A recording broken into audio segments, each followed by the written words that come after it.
खुशामदीद, एक बार फिर आपकी खिदमत में हाजिर हैं और चलते हैं उस सेगमेंट की जानिब जिसमें हमारे साथ हकीम शाह नज़ीर होते हैं और आज उनके साथ एक बार फिर एक छोटी डॉक्टर साहिबा भी हैं।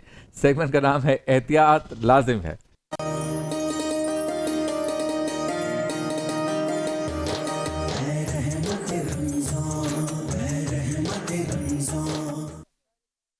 एहतियात लाजिम है में हकीम साहब हमें बीमारी से बचने के लिए क्या एहतियात करनी चाहिए वो इस सेगमेंट में बताते हैं, इलाज भी बताते हैं, लेकिन बीमारी ना हो इसके लिए क्या एहतियात करना लाजमी है। इसीलिए पूरा महीना हमने उनसे यही पूछा कि ये सारी बीमारियां जिनका आप इलाज बताते हैं आपके पास हैं भी, अद्वियात भी हैं, सारी चीज़ें हैं, लेकिन ना हो तो इसके लिए एहतियात बताएं। तो उन्होंने बताई बहुत कामयाबी के साथ, और मेरा तो इनका साथ काफ़ी सालों का है और छोटी डॉक्टर साहिबा भी साथ हैं। अस्सलाम वालेकुम।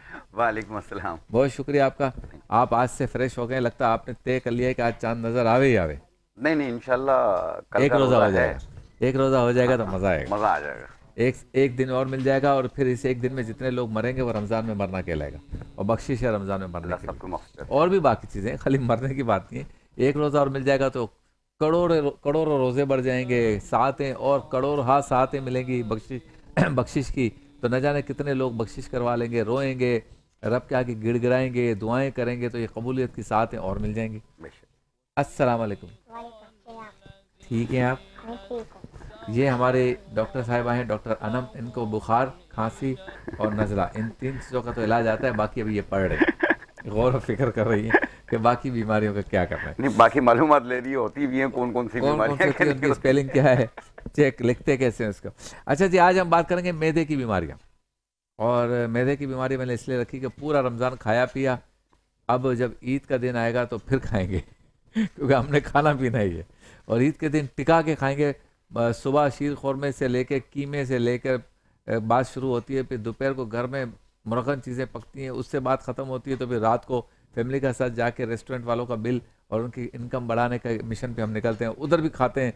तो खाने के बाद मैदे में हो जाती है बीमारियाँ। तो ईद का मौका है तो ज़्यादा बेहतर है, वरना ये हमेशा के लिए मैदे की बीमारियों पर हम जिक्र करेंगे। सबसे पहले तो ये बताएं हाकिम साहब, आपके पास मारूफ प्रॉब्लम्स क्या आते हैं मैदे से मुतालिक? सबसे ज़्यादा मरीज जो आते हैं वो ये शिकायत करते हैं, ये बीमारी होती है उनको। जी शबीर भाई, आपका बहुत शुक्रिया।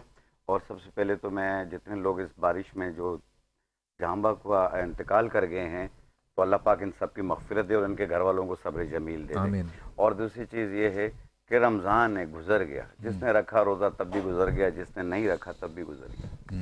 तो अल्लाह से दुआ करें कि अल्लाह पाक हमारे रोज़ों को कबूल करें। और जब भी दुआ के लिए हाथ उठाएं तो ये दुआ ज़रूर करें कि हज़रत आदम अलैहिस्सलाम से लेकर अभी तक जितने मुसलमानों का इंतकाल हुआ, अल्लाह पाक सबकी मग़फ़िरत फरमा दे। क्या बात, हमारे भी तो ये दुआ ज़रूर किया करें। माशाअल्लाह, ज़बरदस्त। दूसरा ये है कि जो मैदे के लिए आप बता रहे हैं, जो मैदे में जो सबसे ज़्यादा हमारे पास प्रॉब्लम्स आती हैं ईद के बाद, एक तो मैदे में तेज़ाबियत की आती है, दर्द मैदा आता है, और दूसरा मुँह में छालों का आ जाता है, और लूज मोशंस का आता है। ये बेतहाशा हो जाता है क्योंकि टाइम टेबल जब चेंज होता है ना, तो एक तो बिस्यार खोरी शुरू होती है। जैसे यूं लगता है जैसे हम लोग बने ही खाने पीने के लिए हैं। अब रात को गए रेस्टोरेंट, रात को 2 बजे फिर कुछ ना कुछ मंगवा लिया। हाँ। तो इस तरीके से ये सुबह का प्लान भी रात को हो रहा है, और सुबह फिर उठते भी लेट हैं कि क्या खाना है, क्या खाना। तो इसलिए आप हर चीज़ खाएं, मियाना रवि के साथ खाएं, थोड़ा भूख रख के खाएं। और घर के अंदर जो है आपने सौंफ, अजवाइन और काला नमक, ये 3 चीज़ें रख लें आप। सौंफ, अजवाइन, काला नमक, ये 3 चीज़ें रखेंगे तो अगर ब्लड प्रेशर हो तो काला नमक यूज़ ना करें, बाकी सौंफ और अजवाइन आप इन दोनों को मिला के पाउडर बना लें। खाना खाने के बाद 1 चाय वाला चम्मच पानी के साथ लें।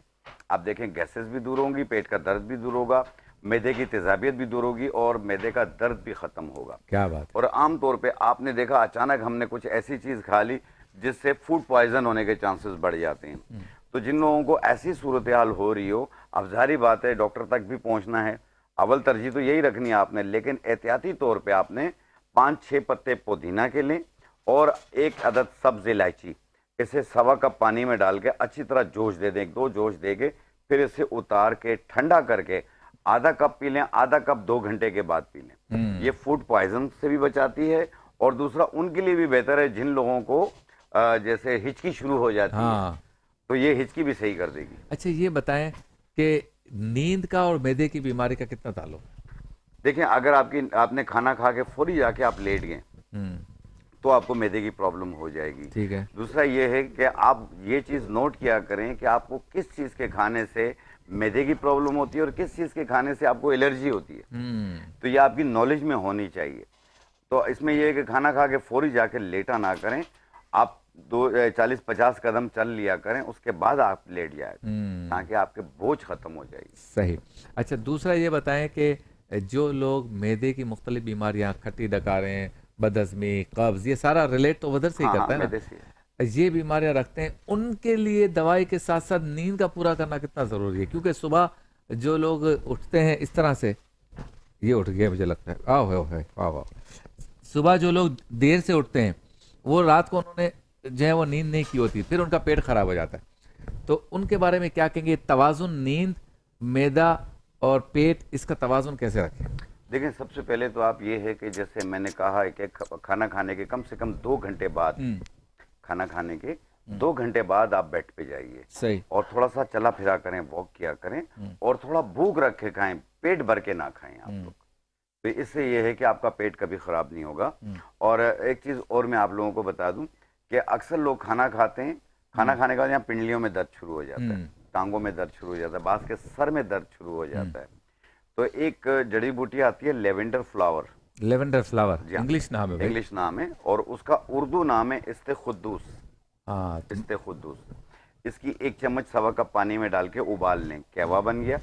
1 टाइम रोजाना रात को पिएं। ये माइग्रेन पेन के लिए भी बहुत ज़्यादा बेहतर है, बंद नज़ले के लिए भी बहुत बेहतर है, और स्ट्रेस जो टेंशन होती है, गर्दन खींचती है पीछे से, ये उसके लिए भी बहुत ज़्यादा बेहतर है। अच्छा, ये बताएं कि दावतों में जो लोग जाते हैं, हाँ, वो भी वहाँ पे भी चूंकि माले मुफ्त दिले बह रहे हैं, हाँ, ये नहीं सोचते कि पेट तो हमारा अपना है, तो लोग बहुत ज़्यादा बदएहतियाती से खाते हैं।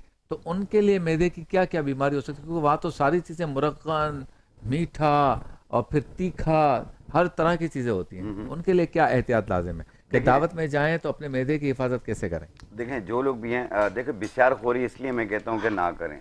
नॉर्मल खाएं, कम खाएं, उतना आप अपना खाना अपने सामने रखें जितना आप खा सकते हैं। फजूल ज़ाया भी ना करें, ये भी एक गुनाह में आ जाता है। और अगर आप जिस तरह बिसारखोरी करते हैं, एक तो एक हाइपोटेंशन, यानी आपको ब्लड प्रेशर होने के चांसेस बढ़ जाते हैं। दूसरा, एच पेलोरी का बैक्टीरिया जो है वो एक्टिव हो जाता है, जो कि आपको तेजाबियत भी करता है, बाज़ात पेट खराब करता है, बाज़ात मुंह में छाले लाता है, दिल की धड़कन बढ़ाता है, घबराहट फील होती है। तो ये सारी चीज़ें एच पेलोरी के बैक्टीरिया की वजह से होती है, और इसी की वजह से छोटी आंत और बड़ी आंत और मैदे में अल्सर का सबब भी बनता है। ये अगर आपको मुंह में छालों की शिकायत हो रही हो तो आपने लेना है तबाशीर।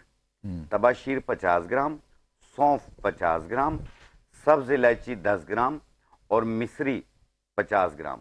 इनको मिला के बारीक पाउडर बना लें। सुबह दोपहर शाम आधी चम्मच मुंह में डाल के थोड़ी देर के लिए घुमाएं मुंह में, फिर ऊपर पानी पी लें। इसके खत्म, ये पी जाएं आप इसे। आप देखिएगा मुंह के छाले भी खत्म होंगे, तेजाबियत भी दूर होगी। और अक्सर लोगों को एक चीज़ मैं बता दूं कि ज़्यादातर घर में रहते हैं, बाहर निकलते कम हैं, जैसे मर्द हो या ख़वातीन हो, दोनों के लिए इनका विटामिन डी कम हो रहा होता है। तो इसकी वजह से सुस्ती, काहली फील होती है, जिस समय दर्दें फील होती हैं। तो जिनका भी विटामिन डी कम हो रहा हो तो वो सफ़ेद मूसली, एक लकड़ियाँ होती हैं, उससे बारीक पाउडर बना लें। 1 चाय वाली चम्मच 1 कप दही में मिला के दोपहर को खाने के बाद रोज़ाना लें 45 दिन तक, और अपना विटामिन डी टेस्ट करा लें। ये 26 से 30 इक्वल मिलेगा। क्या बात। और एक चीज़ लास्ट बताना चाहूँगा कि अगर आपकी शुगर कंट्रोल नहीं हो रही है तो प्लीज़ अपने खाने पीने में एहतियात कीजिए, अपने शुगर की दवाएं जारी रखिएगा। शुगर को कंट्रोल करने के लिए, और मुंह को खुश्क हो जाता है और हाथ पांव जल रहे होते हैं, कमज़ोरी फील होती है, उसको ठीक करने के लिए आपने लेना चंदन के पत्ते। चंदन के पत्ते 100 ग्राम, गुड़मार बूटी 100 ग्राम, जामुन की गुठली 100 ग्राम, इनको मिला के बारीक पाउडर बना लें, और 1 चम्मच सुबह 1 चम्मच शाम पानी के साथ अपने डॉक्टर की दवा जारी रखनी है। आप देखना कुछ दिनों में आपका शुगर कंट्रोल में आ जाएगा, हाथ पांव की जलन भी दूर होगी और मुंह का खुश्क होना भी ठीक हो जाएगा। क्या बात है। आपको पेशगी ईद मुबारक। अगर आज चांद नजर आ गया तो, नहीं नजर आया तो कल आप फिर मुझे बर्दाश्त करेंगे, मैं आपको बर्दाश्त करूंगा। बेशक। बच्ची ने आज ईद मना ली है, कितनी प्यारी लग रही है, इसने कपड़े भी पहन लिए हैं। आपको भी एडवांस में ईद मुबारक। बहुत शुक्रिया हकीम शाह नज़ीर आपका और डॉक्टर साहब आपका। Thank you. आपसे मुलाकात होती है मुख्तसर से वक्फे के बाद।